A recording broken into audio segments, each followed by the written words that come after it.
Yani adam diyor ki kardeşim otur oturduğun yerde oturumunu bekle. Çünkü biliyor ki boşandığı zaman oturumu yanacak. Buraya geldi, yeni bir hayat kurduğu sıfırdan hepsi boşa gidecek. Niye milleti kandırıyorsun? İsviçre'nin sürekli güzel taraflarını göstermeye çalışıyorsun. Hiçbir şekilde gerçekleri göstermiyorsun. Sonra adam buraya geliyor, senin o lafınla gelip İsviçre'ye başvuruyor.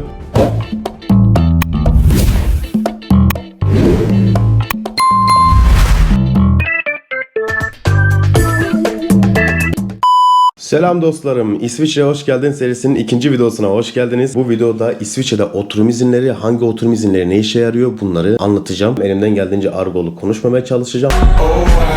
Çünkü İsviçre'ye gelen insanların en çok yakındığı durumlardan birisi bu.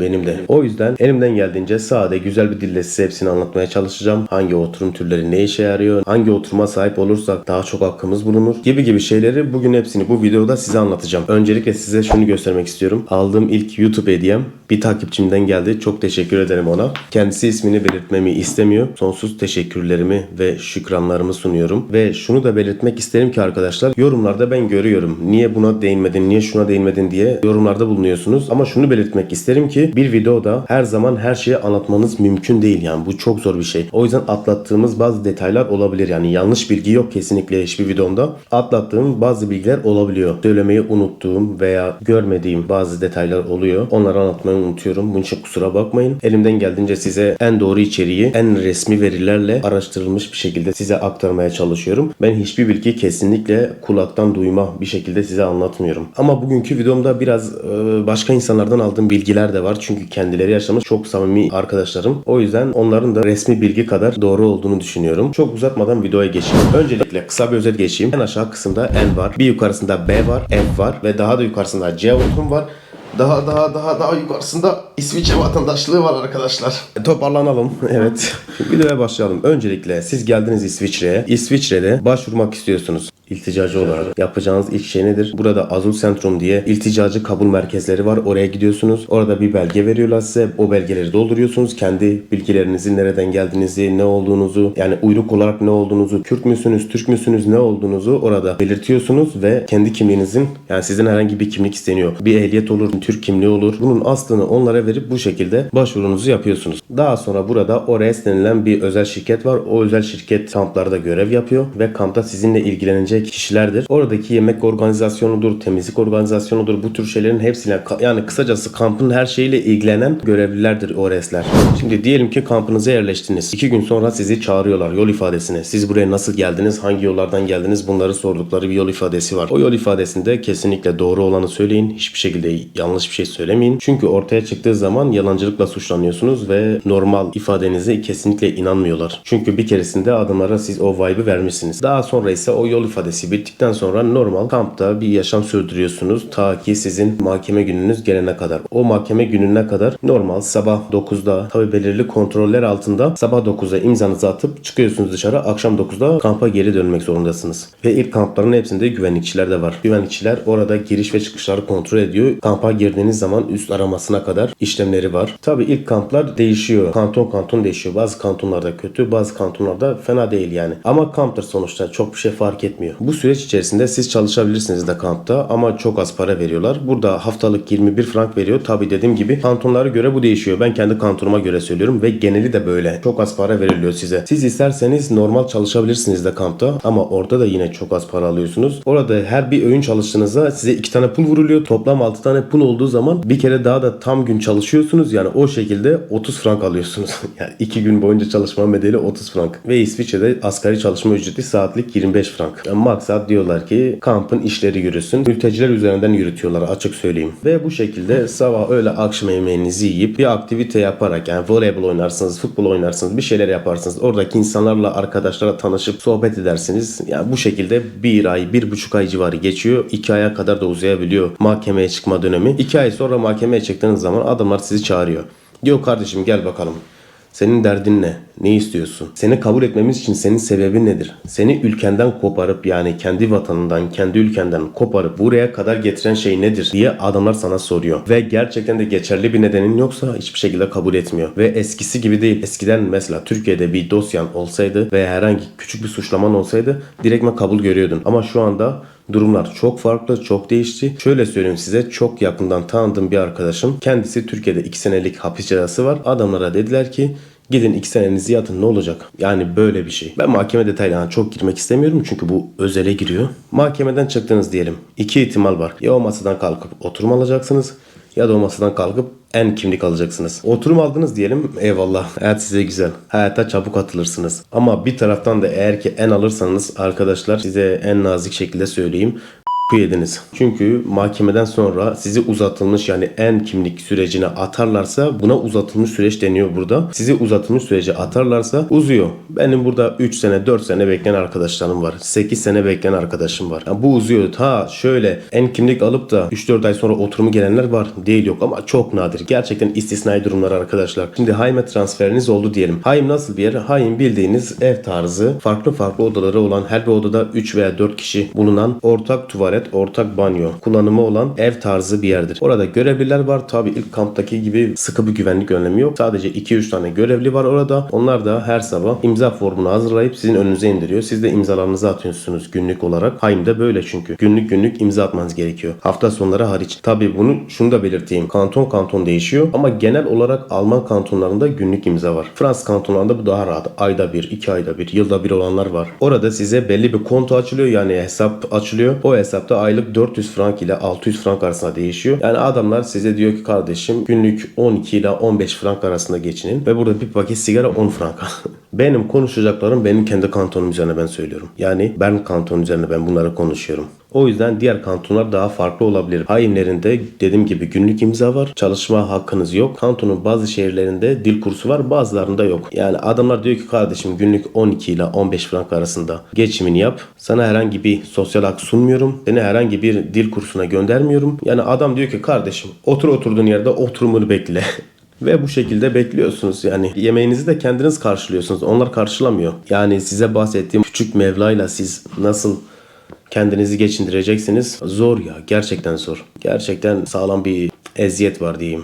Yani arkadaşlar diyeceğim şu ki Avrupa'ya kesinlikle iltica olarak gelmeyin. İşçi olarak gelin, aile birleşimi olarak gelin ya da herhangi başka bir yoldan gelin, eğitim üzerinden gelin ama kesinlikle iltica olarak gelmeyin. Çünkü Avrupa kendisi diyor. Diyor kardeşim bana her türlü yoldan gel. Ben sana oturum veririm. Sıkıntı yok. Ama iltica olarak bana gelme diyor. Şimdi gerçekten mecburen iltica olarak buraya başvurmak zorunda kalan insanlar oluyor. Çünkü adamın kendine göre sebepleri var. Kendi ülkesinde duramıyor, barınamıyor. Gerek ekonomik olsun, gerek siyasi olsun, gerek başka şeyler olsun. Bu konularda adam kendi ülkesinde barınamadığı için adam gelip buraya başvuruyor. Ve bana göre ekonomik olarak başvurmak da bir iltica sebebidir. Haim'den çıktınız diyelim. Sonucunuz geldi. Artık ne kadar süre sonra Allah bilir. B alırsanız ne olur? F alırsanız ne olur? B işçi var, B aile birleşimi var ve B politik var. Ve bir de diğer taraftaysa F insani var ve F politik var. Bunların hepsini anlatmaya başlayayım. Arkadaşlar ilticacı olarak başvurduğunuz zaman alabileceğiniz en yüksek statü B statüsüdür. Şimdi B politik ile F politiği bir kıyaslamak istiyorum ben. İkisi de şu taraflarda bulunacak. Uzaklaşayım ki rahat şuraya ekrana hepsini yazabileyim. Şimdi B politik kalıcı oturumdur. Artık burada kalıcılığınız kesindir. Ama F politikte ise geçici oturumdur. Ne zaman gönderileceğiniz belli değildir F politikte. Yani adamlar size zorunluluktan dolayı bu oturumu vermiş. Yani sizi kendi ülkesine gönderemiyor. Mesela burada İran'dan gelenleri gönderemiyorlar. F politik veriyorlar. Niye? Çünkü adamı İran'a geri gönderse İran'da adam direkt idam edilecek. Geçici oturumdur ama geri gönderilemiyor. B politikte devletten 5 sene geçinebiliyorsun. 5 sene boyunca yani hiçbir iş yapmadan, %100 çalışmadan devlet üzerinden, yani sosyal haklar üzerinden geçinebiliyorsunuz. F politikte de yine aynı durum var ama F politik daha az alıyorsunuz. Yani B politikteki haklar neyse F politikte biraz daha düşüyor. Mesela B'de siz 1000 frank alırken F'de ise 700 frank, 650 frank civarı alıyorsunuz. Ama yine ikisinde de eve çıkabiliyorsunuz tabii ki de. Ve en önemli iki ayrım. B'de siz ailenizi getirebiliyorsunuz. Aileniz ya da nişanlınız, bunları getirebiliyorsunuz. 18 yaşından küçük çocuklarınız varsa onları da getirebiliyorsunuz eşinizle beraber. Ama F politikte 3 sene sonra siz ailenizi getirebiliyorsunuz. Bu yüzden burada evli olanların, iltica edenlerin en büyük korkusu F politik almak. Ve B'de eğer ki öğrenciyseniz, yani okul okuyorsanız, o anda devletten geçiniyorsanız devlet size bilgisayar, bisiklet, tren parası, devlet bunları karşılıyor. Size yardımcı oluyor o konuda. Tabi ev kirası da içerisinde olmak üzere. F'de dediğim gibi bu imkanlar daha kısıtlı. Yani şöyle söyleyeyim. B politik oturumunda aldıklarınızın %70'ini siz F'de alıyorsunuz. Yani biraz daha düşük imkanlar. Ve B'de 3000 franka kadar siz araba alabiliyorsunuz. Öyle bir hakkınız var. 10 sene sonra C oturuma başvurabilmek için, yani buradakilerin C dediği C oturuma başvurabilmek için hakkınız doğuyor. Sizin hiçbir şekilde bu 10 sene içerisinde kaldığınız belediyeyi değiştirmemiş olmanız gerekiyor. B1 seviye dil sertifikasına ulaşmış olmanız gerekiyor ve %100 çalışmış olmanız gerekiyor. Bu üçünü karşıladığınız zaman genel olarak C oturum almamanız için bir sebep yok. Ama F oturumunda bu imkan çok zor. Yani alanlar var ama çok istisnai durumlarda alan insanlar var. Genelde F politikte kesinlikle C oturuma geçiş yok demeyelim ama imkansız da değil, ama çok nadir alan kişiler, bazı istisnai durumlar hariç. O istisnai durumlarda ben size anlatamıyorum çünkü bir bilgim yok. Onu da çok araştırdım ama herhangi bir bilgi bulamadım o konu hakkında. Ve B oturumda istediğiniz gibi Schengen ülkeleri içerisinde siz seyahat edebilirsiniz ama F politikte kesinlikle öyle bir durum yok. Sadece İsviçre içerisindesiniz. İsviçre dışına çıktığınız anda İsviçre bundan sorumlu değil. Adam diyor ki kardeşim ben bundan sorumlu değilim. Orada başına bir şey gelir veya tutuklanırsın diyor, ben bundan sorumlu değilim. Ama İsviçre içinde ben seni korurum. Adam sana bunun garantisini veriyor. Ve ikisinde de çalışma izniniz var. Çalışabiliyorsunuz. Hayata atılabiliyorsunuz. Ama F politikte siz B'deki gibi serbest bir şekilde çalışamıyorsunuz. O biraz zor. Kantondan özel izin almanız gerekiyor. Ama B'de istediğiniz şekilde çalışabiliyorsunuz. Serbestçe direkt başvurarak istediğiniz işi yapabiliyorsunuz. Ve B oturum 2 yılda bir yenilenen bir oturum. Ta ki siz C yapana kadar 2 yılda bir bunu yenileyeceksiniz. Bir de F insani oturumu var. F insani oturumu en geçici oturumun oturum almış halini düşün. Yani çok fazla bir fark yok. Yine eve çıkamıyorsunuz. Kampa bağlısınız. Dil kursu var. Eyvallah. Adamlar sizin yol paranızı karşılıyor. Masraflarınızın çoğunu karşılıyor. Ama eve çıkmak istiyorsanız B'deki gibi devletten geçinerek eve çıkamazsınız. Çalışmanız gerekiyor. Dil kursuna da çoğu zaman kendileri para ödüyor zaten. F insani de savaş, iç çatışma, insani nedenler, kendi ülkesinde hayati riski olan insanlar alabiliyor. Mesela kocasından şiddet gören kadınlar olsun, kendi ülkesinde savaş olan insanlar olsun, kendi ülkende işkence görüyorsan, devlet tarafından değil normal şahsi kan davanız olur, bir şey olur.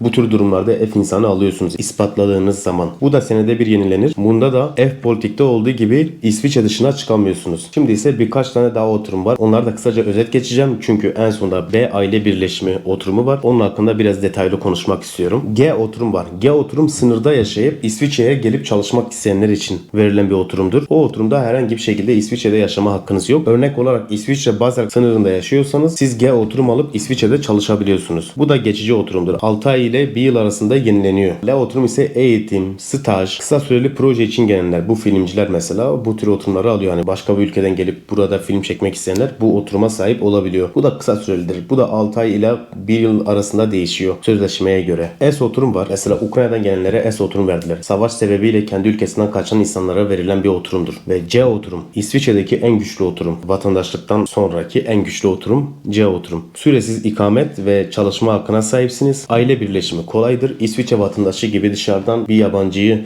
çok rahat bir şekilde getirip evlenebiliyorsunuz. Ekonomik ve sosyal haklar İsviçre vatandaşlığına çok yakındır. Yani hemen hemen %50 İsviçre vatandaşısınız gibi düşünebilirsiniz. Bu oturum iptal olmuyor. Bazı istisnai durumlar hariç. Mesela siz 6 aydan fazla yurt dışında kalırsanız oturum yanabilir. Ama eğer ki kantondan izin alarak çıkarsanız 4 yıla kadar başka ülkede yaşama hakkınız var. 4 yıla kadar yaşarsanız hiçbir şekilde oturumunuz yanmıyor. C oturuma da bu şekilde kısaca değindim ben. Şimdi geliyorum B aile birleşimi oturumuna. B aile birleşimi oturumu sonradan siz başka bir ülkede yaşıyorsunuz ve gelip herhangi bir İsviçre vatandaşı veya B oturumlu İsviçre'de süresiz yaşayan bir insanla evlenip geldiğiniz zaman aldığınız oturum tipidir. B aile birleşimi. İsviçre vatandaşı ve C oturumlular rahatça dışarıdan bir yabancı getirip onunla evlenebilirler. B oturumlar ise belli şartlar sağlandığı zaman getirebiliyor. %100 çalışıp yeterli geliri olduğunu ispatlayabilmesi gerek ve kaldığı ev yani konutun yeterli büyüklükte olması gerekiyor. Ve dil entegresini de tamamlamış olması gerekiyor. Belli bir seviyede dilinin olması gerekiyor. Şimdi dışarıdan gelen yabancı için söylüyorum. İsviçre'ye geldiği zaman, evlendiği zaman aldığı B oturumudur.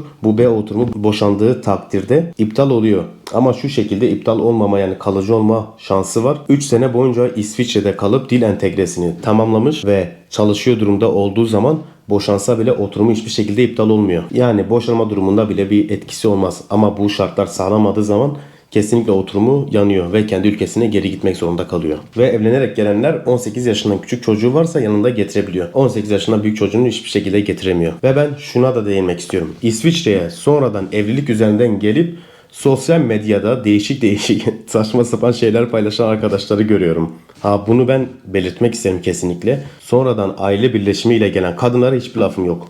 Eyvallah. Çünkü Ben kendim de görmüşüm bunu. Yani örneklerden biliyorum. Sonradan geldiği zaman eğer ki buradaki kocası kötü çıkarsa sen bana mecbursun tavırlarına maruz kalır. Ve o kadın da bu tür tavırlara boyun eğmek zorunda kalıyor. Çünkü biliyor ki boşandığı zaman oturumu yanacak. Buraya geldi, yeni bir hayat kurduğu sıfırdan hepsi boşa gidecek. Bunu bildiği için kadın düzenini bozmak istemiyor ve biraz bu tür sıkıntılara maruz kalıyor. O yüzden benim kadınlara hiçbir lafım yok. Çünkü geldikleri gibi gerçekten zorluk görüyorlar. Ama bu gelen hem cinslerim arkadaşlar, ben anlamıyorum abi. Ya gözünü seveyim. Sen buraya geliyorsun. Seni direkt adam dil kursuna gönderiyor. Dil kursundan sonra seni iş kursuna gönderiyor. İş kursundan sonra işine başlıyorsun. O süreç içerisinde zaten dilini de öğreniyorsun. Gelen bütün resmi evraklara senin İsviçre vatandaşı eşin bakıyor. Tamam eyvallah, bak bunların hepsi zor süreçler. Kolay değil. Ama geldiğin gibi her şey önüne sunuluyor. Zaten sen buraya geldiğin zaman dil öğrenmek dışında yaşadığın herhangi bir zorluk yok. Sosyal medyada sürekli görüyorum. Yok ben İsviçre'ye geldim şunu yaptım. Yok bunu yaptım. Yok şunu yaptım. Yok bunu yaptım. Kardeşim senin nasıl bir başarın var ki gelmişsin burada millete sunmaya çalışıyorsun.